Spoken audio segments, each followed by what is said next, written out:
একটু কথা বলেন আমাদের সাথে। দাদা দাদা দাদা দাদা মানুষের কাছে না বলে মানুষকে পাইলস, যৌন দুর্বলতা, কিডনিতে পাথর সহ বিভিন্ন জটিল রোগের চিকিৎসা হয় মাত্র কয়েক ঘন্টায়। ফু দেওয়া ডাব পানি খাইয়ে জটিল এসব রোগের চিকিৎসা করছেন চাঁপাইনবাবগঞ্জের নাচলের ধরেল দিঘিপাড়া গ্রামের ডাব বাবা হিসেবে পরিচিত আমিন কর্মকার। ফু দেওয়া ডাবের পানি খেলে নাকি সব রোগ সেরে যায়, এমন ভরসা রেখে দূর দূরান্ত থেকে ডাব নিয়ে হাজিরও হন রোগীরা। তবে ডাবের পানি খাইয়ে চিকিৎসার এই পদ্ধতিতে প্রতারণার অভিযোগ বেশিরভাগ মানুষের। দেশে সব যাইছে তখন গল্প করছে, গল্প শুনে এনো দেশে ভালো হয়েছে। সব বলছে ডাব নিয়ে যেতে হবে, কিডনিতে পাথরের জন্যে। আল্ট্রাসাউন্ড করেছিল তো ডাক্তারের সিজন হয়েছে বলেছে, ওষুধ খেয়েছি তো হলো না। ডাক্তার দেখাচ্ছে ওষুধ খাইতে ফের ব্যথা উঠেছি যেতাম দিতে মানুষ সব যাইছে এখান থেকে বুঝে ভার হয়ে এরকম নেমেছে, ডাবের পানি খেয়ে ওষুধ দিয়েছে নেমেছে, তুমি উঠে যাও। তখন আসছি যে চলো তার লেগে লেছি হ্যাঁ যাকে ডাব খাইতে দিবে পানি হয়ে ওষুধ দিবে বলে আমরা তো আসেনি করলে প্রথম। তার বাপ দাদারাও এগুলা করতো, গাছগাছালির মানে যা হোক জনগণকে সেবা দিত।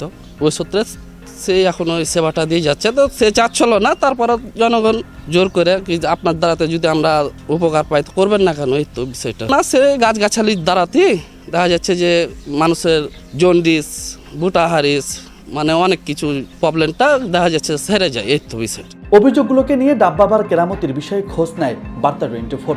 অনুসন্ধানে জানা যায় ডাবের পানি খাইয়ে চিকিৎসার পুরোটাই প্রতারণা।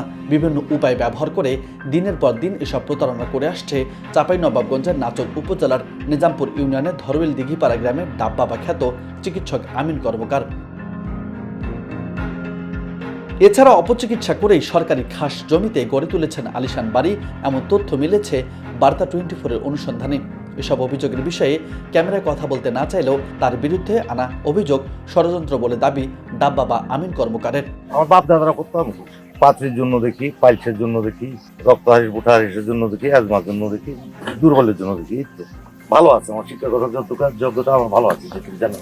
আমার যার জন্য সব কিছুই আছে। কোন পর্যন্ত করেছেন একটু বলেন। আমি যাই পর্যন্ত করি আমার সব আছে, আর বলা যাবে না। এইখান থেকে আমি শেষ করলাম কথা। একটু কথা বলেন আমাদের সাথে। দাদা দাদা দাদা দাদা মানুষের কাছে না বলে মানুষকে চিকিৎসার বিষয়টি এড়িয়ে গেলেও আমিন কর্মকারের বাড়ির সামনে আছে ডাবের খোসার বিশাল স্তূপ। অথচ এখানকার আশেপাশের কয়েক কিলোমিটার এলাকার মধ্যে নেই ডাবের উৎপাদন, এমনকি নেই ডাবের কোনো আড়ত। মুখরোচক প্রচারণার মাধ্যমে এই প্রতারণা করে গ্রামের সহজ সরল মানুষের কাছে জনপ্রিয় হয়ে উঠেছেন আমিন কর্মকার। এমন অপচিকিৎসার বিরুদ্ধে কঠোর ব্যবস্থা নেওয়ার দায়সারা আশ্বাস স্থানীয় স্বাস্থ্য বিভাগের। আমার জানা মতে আমি 15 মাস ধরে নাতলের ইউটিউব পদে আছি। এই ব্যক্তির নামে অনেক অভিযোগ যে উনি বিজ্ঞানসম্মত, এটা বলা যাবে না, কারণ আমাদের যে মেডিকেল সায়েন্সে চিকিৎসার যে পদ্ধতি, যে কিডনির পাথর বা লিভারের জন্ডিস মেডিকেশন ব্যবহার করি, তো উনি এটা সম্পূর্ণ অবৈজ্ঞানিক ভাবে এটা মুখরোচক প্রচারের মাধ্যমে শুধু পুরো এলাকা না, এই চাঁপাইনবাবগঞ্জ পুরো জেলাতেই ওনার একটা প্রভাব উনি তৈরি করে রাখতেন। আসলে এটা বাংলাদেশ সরকারের আইন মোতাবেক এটা অবৈধ। তো এগুলো দেখভাল করার জন্য আমাদের ঊর্ধ্বতন মহল আছে, তারা এই নির্মূল করার জন্য যতটুকু পদক্ষেপ নেওয়া উচিত সেই পদক্ষেপটুকু আমার ঊর্ধ্বতন কর্তৃপক্ষের মাধ্যমে আমি অনুরোধ করব তাদের কাছে। লিখিতভাবে যদি আমার কাছে কোনো অভিযোগ আসে, সেই অভিযোগের ভিত্তিতে তখন আমি তাদের মাধ্যমে ঊর্ধ্বতন কর্তৃপক্ষের মাধ্যমে এটার আশু ব্যবস্থা গ্রহণ করি। চাঁপাইনবাবগঞ্জ ও রাজশাহীর বিভিন্ন এলাকা থেকে সপ্তাহে 2 দিন শনিবার ও মঙ্গলবার করে শত শত রোগীর চিকিৎসা নিতে আসে ডাব বাবা আমিন কর্মকারের বাড়িতে। ফলে জনসচেতনতাই পারে এসব কুসংস্কার ঠেকাতে বলছেন সুশীল সমাজ।